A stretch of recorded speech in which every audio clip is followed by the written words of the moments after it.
영어 지문을 봅니다. 대부분의 학생들이 무턱대고 읽기 시작합니다. 그것도 서둘러서 읽기 시작합니다. 빨리 읽어야 빨리 정답을 낼 수 있으리라고 생각하기 때문이죠. 좋은 방법일까요? 결코 그렇지 않습니다. 지문을 보기 전에 마음속에 어떤 준비를 하는 것이 좋습니다.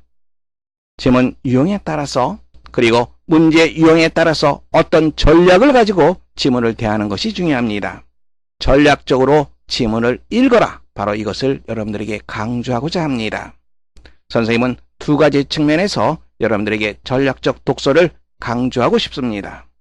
선생님은 크게 두 가지 측면에서 전략적 독서를 여러분들에게 제시하고자 합니다. 첫 번째는 지문 유형에 따른 전략적 독해입니다. 두 번째는 문제 유형에 따른 전략적 독해입니다. 구체적으로 살펴보겠습니다. 지문 유형에 따른 전략적 독해, 선생님은 7가지 유형으로 나눠왔습니다. 첫 번째, 단일 논리형입니다. 글의 앞부분에 하나의 주장, 상황, 현상이 제시됩니다. 그리고 그 이어서 부연 설명, 구체적인 예, 이유가 전개되는 유형의 지문입니다. 두 번째는 대립 구조형입니다. 글의 앞부분에 하나의 주장, 상황, 현상이 제시됩니다. 그리고 대조를 나타내는 but 혹은 however 이런 연결어와 함께 상반되는 대조되는 또 다른 주장, 상황, 현상이 제시되는 유형의 지문입니다. 수능 지문은 대체적으로 이 두 가지 유형에 해당된다고 볼 수 있습니다. 좀 더 구체적으로 몇 가지를 더 추가해 보았습니다. 세 번째는 정보 나열형입니다. 흔히 본문의 내용과 일치하는 것, 일치하지 않는 것 이런 문제 여러분들이 만나게 되죠. 바로 그러한 유형의 지문이라고 보시면 됩니다. 특정 인물의 행적 혹은 특정 대상의 특징이 시간순 혹은 공간순에 따라 전개되는 유형의 지문입니다. 네 번째는 용어 해석형입니다. 글의 앞부분에 특정 용어가 제시됩니다. 그리고 그 용어에 대한 부연 설명이 이어지면서 특정 상황에서 그 용어의 의미를 파악하는 유형의 지문이라고 볼 수 있습니다. 다섯 번째는 문제 상황 제시형입니다. 글의 앞부분에 어떤 문제 발생 내용이 제시됩니다. 그리고 문제 발생의 원인 혹은 문제가 미치는 영향, 기타 등등이 언급됩니다. 그리고 나서 해결 방법을 모색하는 내용이 전개되는 유형의 지문입니다. 여섯 번째는 실험 상황 제시형입니다. 글의 앞부분에 어떤 실험적 상황이 제시됩니다. 실험 대상자들이 실험 상황에서 서로 다른 반응을 나타냅니다. 마지막 부분에 실험 대상자들의 서로 다른 반응이 어떤 의미를 갖는지 언급하는 내용이 전개되는 유형의 지문입니다. 일곱 번째는 스토리 전개형입니다. 한마디로 말해서 이야기 지문이죠. 이야기는 기승전결이죠. 그래서 기승전결에 따라 이야기의 흐름을 파악하는 것이 핵심이라고 할 수 있습니다. 특히 이야기가 전개되면서 어떻게 반전이 일어나는지 그리고 이야기의 교훈이 무엇인지 이런 것들을 파악하는 것이 중요한 지문입니다. 다음에는 문제 유형에 따른 전략적 독해 보겠습니다. 선생님은 10가지 문제 유형을 제시하고자 합니다. 첫 번째는 글의 목적 문제입니다. 다음 글의 목적으로 가장 적절한 것은 보통 18번 문제로 제시되죠. 두 번째는 심경 변화 문제입니다. 다음 글에 나타난 아이의 심경으로 가장 적절한 것은 많이 보았던 유형의 문제가 되겠죠. 세 번째는 의미 혹은 시사하는 것 찾는 문제입니다. 밑줄 친 인포메이션이 다음 글에서 의미하는 바로 가장 적절한 것은 이런 유형의 문제 여러분들 많이 보았으리라고 생각됩니다. 네 번째는 주장, 요지, 제목, 주제 문제입니다. 그래서 다음 글에서 필자가 주장하는 바로 가장 적절한 것은 혹은 다음 글의 요지, 제목, 주제로 가장 적절한 것은 이러한 유형의 문제입니다. 다섯 번째는 내용일치 문제입니다. 크리스마스에 관한 다음 글의 내용과 일치하는 것은 혹은 일치하지 않는 것은 내용일치 문제입니다. 여섯 번째는 빈칸 추론 문제죠. 여러분들이 제일 힘들게 생각하는 유형의 문제가 되겠죠. 다음 빈칸에 들어갈 말로 가장 적절한 것, 바로 이것을 묻는 문제. 일곱 번째는 순서 문제입니다. 주어진 글 다음에 이어질 글의 순서로 가장 적절한 것은 마찬가지로 여러분들이 대단히 불편하게 생각하는 유형의 문제입니다. 여덟 번째는 문맥의 흐름 문제. 다음 글에서 전체 흐름과 관계없는 문장, 바로 그것을 찾는 문제, 혹은 글의 흐름으로 보아 주어진 문장에 들어가기에 가장 적절한 것은 문맥의 흐름 문제입니다. 아홉 번째는 문맥 어휘 문제입니다. ABC의 각 네모 안에서 문맥에 맞는 낱말로 가장 적절한 것은, 이것은 근본적으로 빈칸 추론 문제의 응용 형태라고 볼 수 있습니다. 다음에는 마지막으로 내용 요약 문제. 다음 글의 내용을 한 문장으로 요약하고자 한다. 빈칸 AB에 들어갈 말로 가장 적절한 것은 내용 요약을 하는 문제입니다. 지문 유형에 따른 전략적 독해, 첫 번째 다넬 논리형입니다. 다넬 논리형 지문이라고 하는 것은 글의 앞부분에 하나의 주장, 상황, 현상이 제시됩니다. 그리고 그 다음에 그에 대한 부연 설명, 이해 혹은 이유가 전개되는 유형의 지문입니다. 글의 앞부분에 어떤 주장, 상황, 현상이 제시됩니다. 우리가 신경 써야 할 것은 누구 혹은 무엇에 대한 글인가, 그것을 빨리 파악하는 것입니다. 동시에 누가 혹은 무엇이 뭐뭐하다, 바로 이러한 상황을 파악하는 것이 우리가 신경 써야 할 첫 번째 일입니다. 글의 앞부분에 이러한 것들이 제시되고 그 다음에는 바로 그러한 것에 대한 부연 설명, 구체적인 이해 혹은 이유가 제시되는 경우가 많습니다. 그리고 마지막에 결론이 제시됩니다. 그래서 무엇이 뭐뭐하다, 이와 같은 형태의 문장이 제시됩니다. 첫 번째 부분, 누구, 무엇에 대한 글인가, 누가 혹은 무엇이 뭐뭐하다, 이것만 제대로 파악한다면 우리는 손쉽게 이 지문을 해결할 수 있습니다. 다넬 논리형 지문, 구체적으로 지문 속에서 확인해 보겠습니다. 2017년 9월 모의고사 고1 31번 지문입니다. Imagine for a moment that your boss remembers all of your children's names and ages. Routinely stops by your desk and asks about them and then listens as you talk about them. Imagine이라고 하는 동사의 목적어를 찾는 것이 중요합니다. 무엇을 상상하다라고 하는 편이죠. 전치사 플러스 명사, 부사구가 되는 경우가 아주 많죠. 이것이 목적어가 될 리는 없습니다. 목적어는 그 다음에 나오는 대절이 되겠죠. 그래서 for a moment, 괄호를 묶어 두시면 됩니다. 잠시 동안 대디아 사실을 상상하라. 대디아 사실을 우리가 보면 됩니다. Your boss remembers. 당신의 사장이 무엇을 기억한다. 당신 자녀들의 이름과 나이를 모두 기억한다. 다음에 stop by, 어디를 잠깐 들리다라고 하는 말입니다. routinely, 습관적으로 어디를 잠깐 들린다. 어디?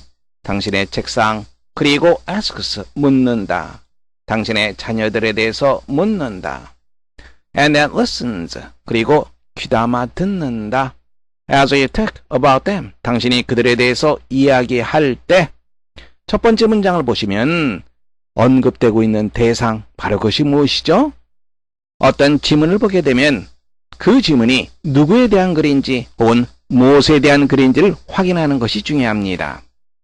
글의 앞부분에 어떤 주장, 상황, 현상이 전개되는 경우가 많습니다. 이때 우리가 신경 써야 할 것은 누구에 대한 글인가, 무엇에 대한 글인가, 그리고 누가 혹은 무엇이 뭐뭐하다, 이러한 내용을 파악하는 것이 중요합니다. 첫 번째 문장에서 우리가 신경 써야 될 것은 당신의 사장이라고 하는 편이죠. 바로 당신의 사장에 대한 글입니다. 사장이 무엇합니까?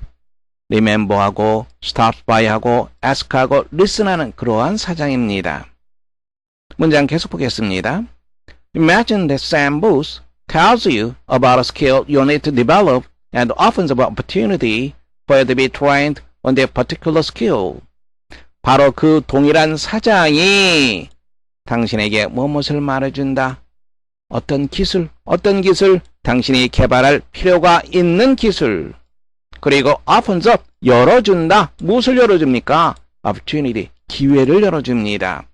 당신을 위해서, 즉 당신이 to be trained on their particular skill, 바로 그 특정한 기술을 훈련받을 수 있는 기회를 열어준다.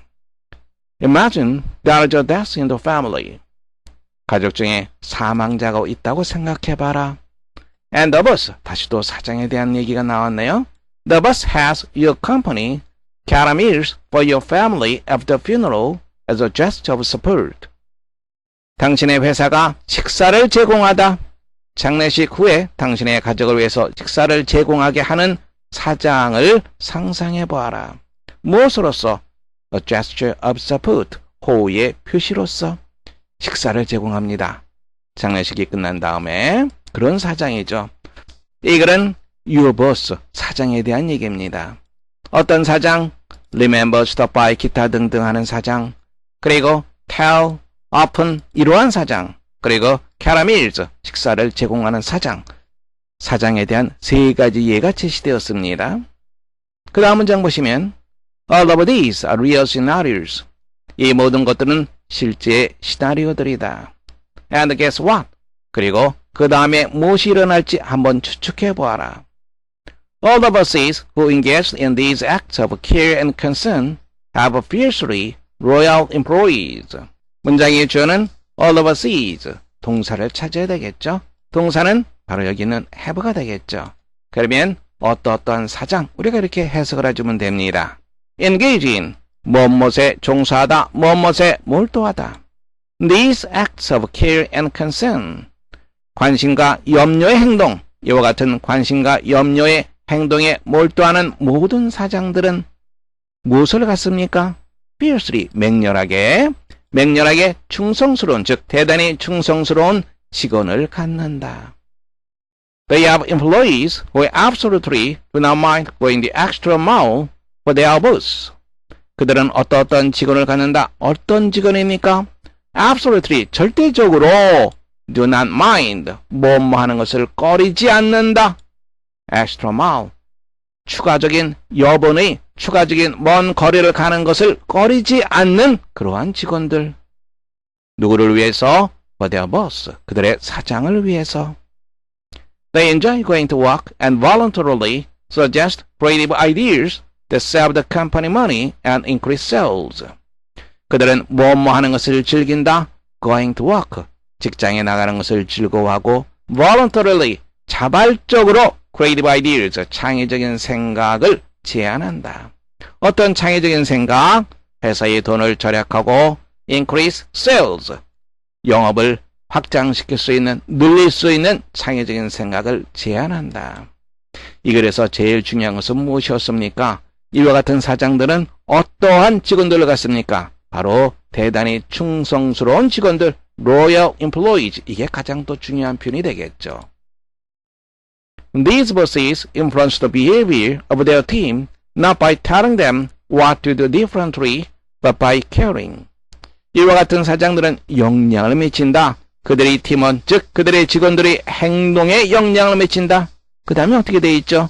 Not A, but B로 연결되어 있습니다.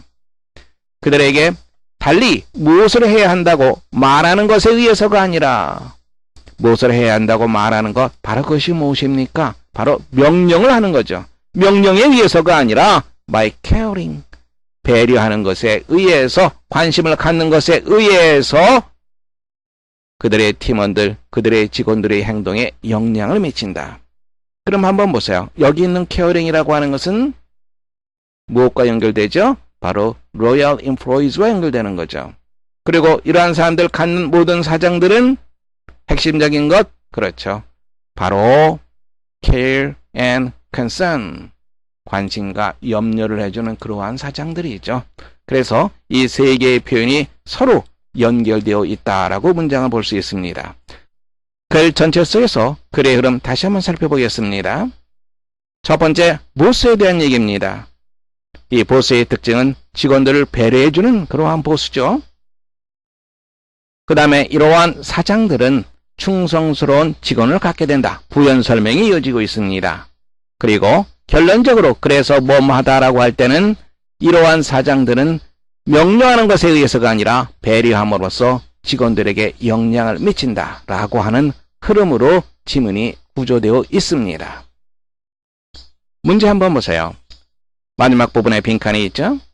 These verses influence the behavior of the team not by telling them what to do differently, but by blank. 이와 같은 사장들의 특징은 바로 care and concern입니다. 이와 같은 사장들은 그들 직원들의 행동에 영향을 미치죠. 명령하는 것에 의해서가 아니라 못하는 것에 의해서 care and concern과 관련된 표현이 빈칸에 들어가겠죠. 어느 것이 가장 적합해요? 1번 정답 되겠죠. 2019년 3월 모의고사 고2 30번 지문을 통해서 단일 논리형 지문 살펴보겠습니다. The body tends to accumulate problems, often beginning with one small, seemingly minor imbalance. 지문을 처음 대하게 되면 우리가 신경 써야 될 것. 글의 앞부분에 어떤 주장, 상황, 현상이 제시됩니다. 우리가 신경 써야 될 것은 누구에 대한 글인가, 무엇에 대한 글인가, 그것을 파악해야 됩니다. 어떠한 측면에서 누가 혹은 무엇이 무엇하다 이러한 측면에서 봤을 때 우리가 첫 번째 문장에서 신경 써야 될 것은 무엇에 대한 글인가? 우리의 신체에 대한 글이다. 그리고 신체의 어떤 측면? 신체가 문제를 축적한다. 그리고 그것은 하나의 작은 외견상의 사소한 불균형에서 시작된다. 바로 이 부분을 여러분들이 염두에 두어야 됩니다. This problem causes another cell imbalance. 이와 같은 문제는 cause, 야기하다, cell, 미묘한, 또 다른 미미한 불균형을 야기한다. 바로 그것이 트리거는 방아쇠를 당기는 것을 말합니다.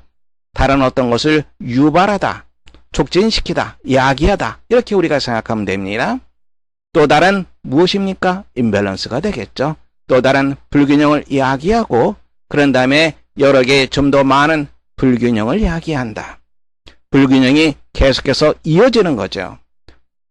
In the end, 결국 you get a symptom, 징후입니다. 어떤 징후를 갖게 된다. It's like lining up a series of dominoes. 그것은 일련의 도미노를 줄 세워놓는 것과 같다. 왜? 하나의 작은 외견상의 사소한 임밸런스, 불균형이 계속해서 또 다른 불균형을 야기시키기 때문에 도미노와 같다. 이렇게 얘기를 하고 있습니다. 비유적인 표현이죠. All you need is to knock down the first one and many others will fall too. 이 문장에서 여러분들이 이상하게 생각할 수 있는 부분이 있죠? 무엇입니까? 비동사 다음에 동사 원형이 나왔습니다. 좀 더 자세히 살펴보겠습니다. to의 명확한 뜻을 설명하는 절은 to 없는 부정사를 쓸 수 있다. All I did is give him a little push. 자 보세요. All I did 반드시 두 동사가 있어야 됩니다. 내가 했던 모든 것은 to에 대한 구체적인 설명이 바로 무엇이냐면 이쪽 부분입니다. 이때 to를 써도 좋고 안 써도 좋다라는 얘기입니다. all이 나와도 좋고 dion이승에 나와도 좋습니다. The only thing I can do is to write to him. to를 써도 좋고 생략해도 좋습니다. 내가 할 수 있는 유일한 것은 그에게 편지를 쓰는 일이다. All we can do is to meet her at once. to를 써도 좋고 쓰지 않아도 좋습니다. 우리가 할 수 있는 모든 것, 즉 우리가 할 수 있는 것은 그녀를 즉시 만나는 것이다. 그러면 여기서 비동사 다음에 동사 원형에 쓰인 이유 파악할 수 있겠죠? All you need to do. 내가 할 필요가 있는 모든 것은 knock down. 때로 눕히는 것이다. 쓰러뜨리는 것이다. 무엇을? The first one. The first one. 첫 번째 도면을 말합니다. 그러면 many others will fall too. 많은 다른 것들이 또한 쓰러지게 된다. 무엇에 대한 설명? 도미노에 대한 부연 설명입니다. What caused the last one to fall? 마지막 것이 쓰러지게 만든 것은 무엇인가? 무엇이 마지막 것을 쓰러뜨리게 만들었습니까? Obviously, it wasn't the one before it, or the one before that, but the first one. 명백히 그것은 바로 그 앞에 있는 것이 아니다. 혹은 the one before that, 앞에 것도 아니다. 바로 무엇입니까? The first one, 첫 번째 것이다. 첫 번째 것이 마지막 것을 쓰러뜨렸다. 앞문장에서 본다면 우리가 어떻게 연결시킬 수 있습니까? One small, seemingly minor imbalance. 바로 이것이 최종적으로 어떤 징후를 가져왔다. 이렇게 우리가 볼 수 있겠죠. 그 다음 문장 보시면 The body works the same way. 신체도 마찬가지로 똑같이 작동을 한다. 제일 처음에 신체에 대한 얘기 나왔었죠. 그리고 도미노에 대한 얘기 나왔습니다. 다시 신체에 대한 얘기입니다. 똑같은 방식으로 작동한다. 무슨 말입니까? 하나의 작고 사소한 불균형이 쓰임부턴 징후를 야기한다. 그러한 내용이 전개되겠죠. The initial problem is often unnoticed. 최초의 문제는 종종 감지되지 않는다. 잘 모르는 거죠. It's not until some of the later dominers fall that more obvious clues and symptoms appear. 이 문장 구조 보입니까? 어떤 구조예요? Not until 구조죠. 잠깐 살펴보겠습니다. Not until 구문입니다. 선생님이 만들어 놓은 표를 잠깐 보시기 바랍니다. 특정 시점입니다. Not until, not이라고 하는 건 이때까지 뭐하지 못했다라는 얘기입니다. Not until, 그런데 이때 이후에야 비로소 뭐하게 됐다라는 말이에요. Not until, 우리가 신경 써야 될 것은 until 이하 부분, 뭐하고 나서야 비로소 뭐하다 이렇게 해석해 줘야 됩니다. 뭐뭐 할 때까지 뭐하지 못했다, 뭐하고 나서야 뭐뭐 했다. 자, 이쪽 부분 보세요. 이쪽 부분은 이때야 비로소 뭐뭐 하다 이런 말이죠. 긍정의 개념입니다. 그래서 not until이라고 하는 것은 only after 혹은 only when과 같은 개념으로 볼 수 있습니다. 문장 보겠습니다. He didn't reach the destination till the sunset. 그는 해가 질 때까지 목적지에 도착하지 못했다. 이 말은 해가 지고 나서야 비로소 목적지에 도착했다. 이 말입니다. 해가 지고 나서야 도착했다. 이 문장 보세요. 그래서 조금 전에 선생님이 말한 것처럼 only when 혹은 only after를 대신해서 쓸 수 있습니다.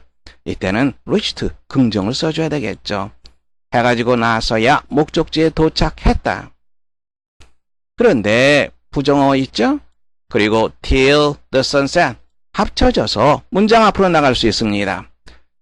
그러면 not till the sunset did they reach the destination. 부정어가 문장 앞으로 나게 되면 조동사가 주어 앞에 위치하게 됩니다.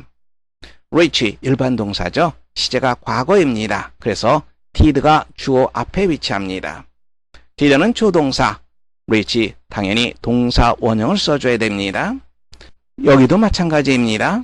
only가 문장 앞에 쓰이게 되면 조동사가 주어 앞에 위치하게 됩니다. 그래서 이쪽 부분이 도치가 되면 only after the sunset did they reach the destination. 이렇게 우리가 문장을 쓸 수 있습니다. 그리고 또 다시 not till the sunset 이 부분을 이때 강조용법으로 우리가 바꿔서 쓸 수 있습니다. 그러면 it was not till the sunset that he reached destination. that 이하에서는 자연스럽게 원래의 문장 그대로 써줘야 되겠죠. 시제가 과거이기 때문에 reached를 써줘야 됩니다. 동사 원형을 써서는 안 됩니다. 조심해야 되겠죠.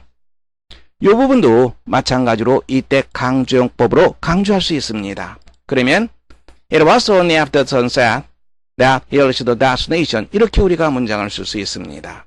그래서 6개의 문장을 우리가 쓸 수 있습니다. 이제 문장 볼 수 있겠죠. Not till some of the later dominers fall. 자, 이 부분이 하나의 덩어리가 됩니다. 이 부분이 강조되는 거죠. 그리고 우리가 해석할 땐 뭐뭐하고 나서야 뭐뭐하다. 마지막 도미노 몇 개가 쓰러지고 나서야 more obvious clues, 보다 명백한 단서, 그리고 징후가 나타나게 된다. 자, 문장 볼 수 있죠? In the end, you get a headache, fatigue, or depression, or even disease. 마침내 당신은 headache, 두통, fatigue, 피로, depression, 우울증, 그리고 심지어 질병을 앓게 된다. 결과입니다. 이것이 마지막 도미노가 무너지면서 신체에 생기는 결과. When you try to last domino, 당신이 마지막 도미노를 치료하려고 할 때, 즉, treat just the endological symptom, 최종적인 결과인 징후만을 치료하려고 할 때, the cause of the problem isn't addressed. address라고 하는 표현은 주소라고 하는 뜻이 있죠. 또 연설하다라고 하는 말도 있죠. 또 처리하다 이런 뜻이 있습니다. 문제의 원인이 처리되지 않는다. 문제의 원인이 치유되지 않는다. 왜 그렇습니까? 문제를 일으킨 것은 그 앞에 있는 것, 또 그 앞에 있는 것, 그것이 아니라 첫 번째 도미노이기 때문입니다. 그래서 the first domino is the cause or primary problem. 첫 번째 도미노가 원인, 오는 즉이라고 하는 뜻이 있습니다. 즉, 주된 문제이다. 우리 지문을 한번 살펴보세요. 이 글은 우리 신체의 문제가 작은 그리고 외견상으로 봤을 때 사소한 문제에서 시작된다. 이러한 내용이죠. 그것을 무엇에 비유하고 있습니까? 바로 도미노에 빗대어서 얘기하고 있습니다. 부연 설명이 되는 거죠. 그리고 최종적으로 결론 무엇이죠? 우리의 신체의 징후, 질병 이런 것들을 치료하기 위해선 첫 번째 문제 바로 그것을 치료해야만 한다. 바로 그것이 결론에 해당되는 지문이죠. 이 지문 전체로 봤을 때 첫 번째 지문의 내용이 도미노와 함께 계속해서 부연 설명되고 있다는 것을 알 수 있습니다. 즉 단일 논리형 지문입니다. 문제 확인해 보겠습니다. The body works the same way. 우리의 신체도 똑같은 방식으로 작동한다. 똑같은 방식이라고 하는 것은 무엇과? 도미노와 똑같은 방식. 즉 첫 번째 것이 쓰러지면 마지막 것이 쓰러지는 거죠. 거꾸로 말하자면 마지막 것이 쓰러지는 것은 첫 번째가 원인이 되는 거죠. 여기에 해당되는 것 다섯 번째를 한번 보세요.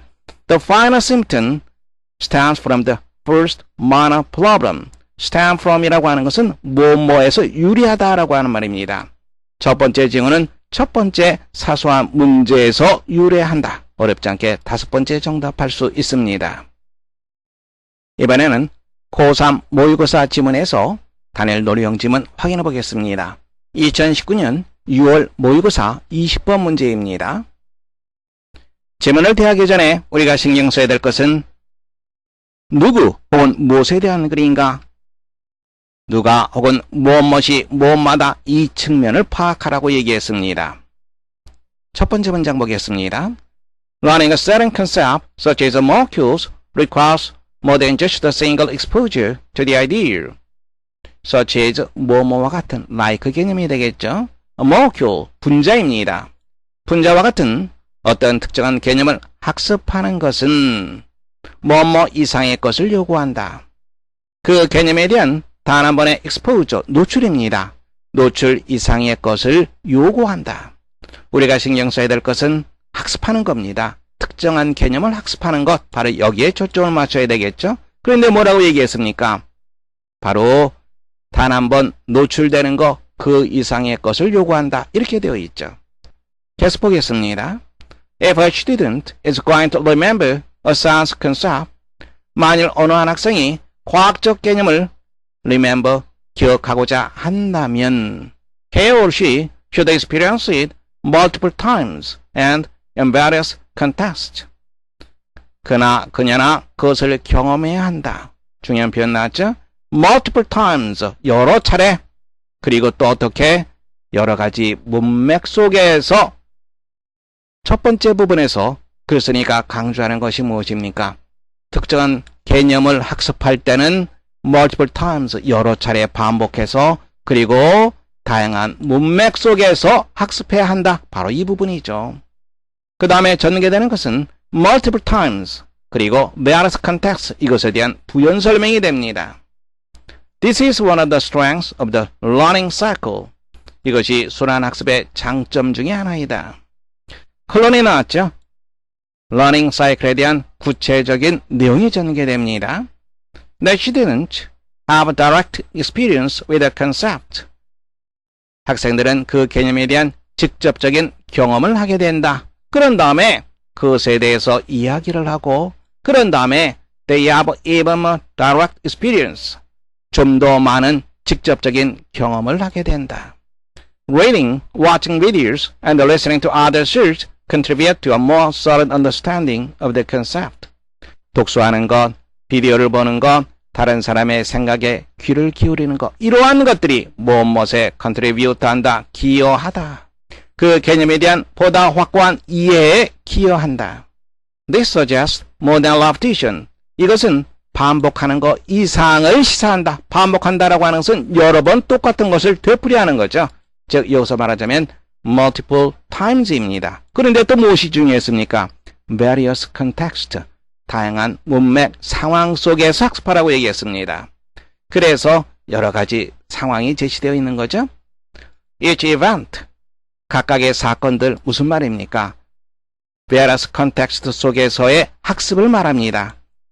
여러 가지 문맥 속에서의 각각의 학습 하나하나가 학생이 examine하는 것을 허용한다. 즉 각각의 학습 단계에서 학생은 examine한다, 조사하다, 점검하다, 그 개념을 점검할 수 있게 된다. Different perspective, 서로 다른 관점에서. Ultimately, this will lead to substantive, useful understanding of the complexities and the nuance of the concept. Ultimately, 궁극적으로 바로 이것이 무엇을 야기할 것이다. 무엇을? 근본적이고 유용한 이해를 야기할 것이다. 즉 이렇게 하게 되면 근본적이고 유용한 이해를 할 수 있을 것이다. 그 개념에 대한 복잡성 그리고 뉘앙스에 대한 근본적이고 유용한 이해. 글 전체를 한번 보세요. 무엇에 대한 얘기였습니까? 바로 특정한 개념을 이해하는 것, 학습하는 것, 그것에 대한 얘기였죠. 가장 중요한 것은 multiple times, 여러 차례 반복하는 것, 그리고 또 더 중요한 것은 various context, 여러 가지 문맥 속에서, 여러 가지 상황 속에서 학습하는 것, 바로 그것이 중요하다고 얘기했습니다. 이러한 내용들이 부연 설명되고 있습니다. 그리고 결론적으로 다양한 문맥, 즉 다양한 상황 속에서의 학습, 즉 순환 학습을 말합니다. 바로 그것이 근본적인 이해, 유용한 이해에 도움이 될 것이다 라고 말하고 있습니다. 문제 확인해 보겠습니다. 글의 요지를 묻는 문제였죠. 핵심이 뭐였습니까? 바로 multiple times and in various context, 이것이 핵심이었습니다. 나머지는 이것에 대한 부연 설명으로 볼 수 있습니다. 그렇다면 첫 번째 보시면 과학 개념을 학습하려면 다양한 방식으로 여러 번 접해야 한다. 다양한 방식 various context, 여러 번 multiple times 확인할 수 있겠죠?